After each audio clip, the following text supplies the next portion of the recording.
34 ans de lutte politique.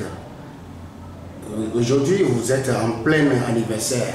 Quelles sont vos perspectives pour l'avenir du Togo? Disons que... Est-ce que on peut dire perspective lorsque la lutte n'a pas abouti? Il y a les Parce qu'aujourd'hui, la lutte n'a pas abouti. Les élections communales qui s'annoncent, comme vous me suivez très souvent, nous disons que la manière dont ça se prépare n'est pas la meilleure. Il faut préparer ces élections-là de manière consensuelle. C'est pour cela qu'on a créé le CPC. Le CPC, c'est un cadre de concertation permanente. Ce CPC doit servir à échanger sur ces sujets-là. Et un parti politique que nous sommes de l'opposition, nous avons l'obligation d'interpeller le gouvernement, les dirigeants, tout le temps que ça ne va pas. Nous ne pouvons pas applaudir lorsque ça ne va pas. Et lorsque ça va, nous allons le dire.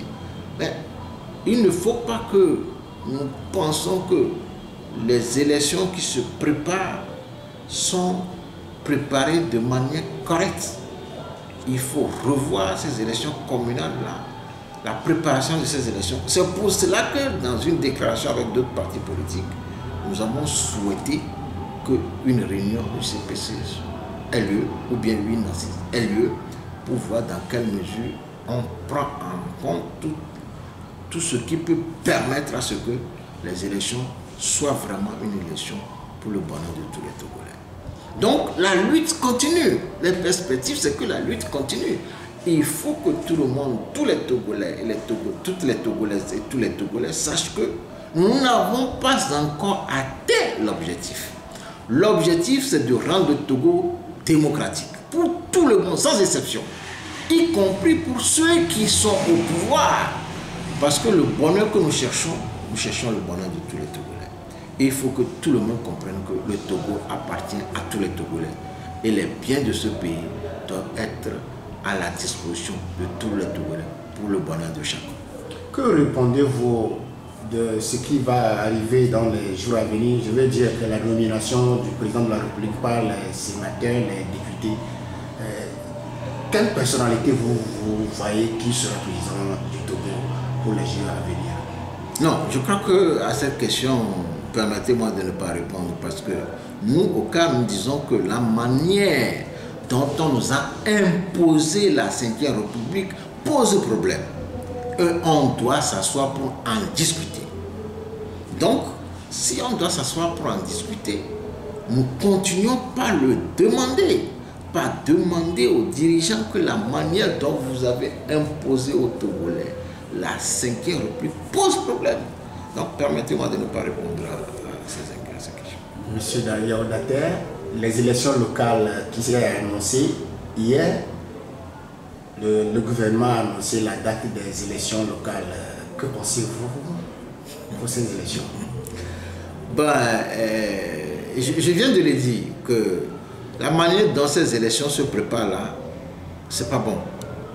Je viens de le dire. Et il faut que le gouvernement comprenne que les élections sont un moyen pour les populations de s'exprimer.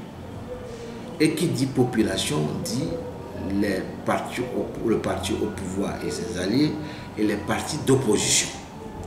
Donc, si les élections se préparent de telle manière que à écarter les partis d'opposition de cette préparation et les populations de cette préparation, il y a problème.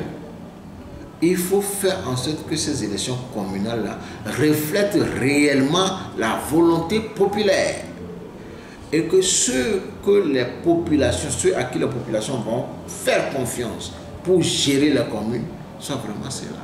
Donc il faut aller vers des élections transparentes. Donc c'est pour cela que nous crions tout le temps pour que le gouvernement, surtout la CENI, qui est l'organe, l'OGE, puisse prendre en compte nos cris et faire en sorte que ces élections-là soient des élections transparentes pour tout le temps. Vous parlez souvent de la CPC, je veux parler du cadre de concertation, la CPC. que vous, les acteurs politiques, vous allez là-bas, vous discutez. Parfois, ce que vous décidez, le gouvernement ne prend pas en considération. Qu'allez-vous faire pour que ça soit un bon lieu pour discuter beaucoup de choses pour le pays?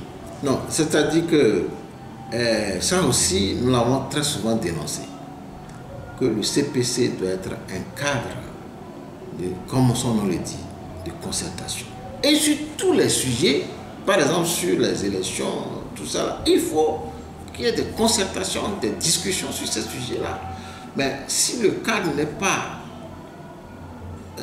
disons, utilisé dans ce sens, ça commence petit à petit à poser le problème de crédibilité de ce cadre-là. Or, on ne peut pas être dans un pays sans cadre de discussion. Lorsque nous sommes en politique, la politique, on ne peut pas faire de la politique sans discuter.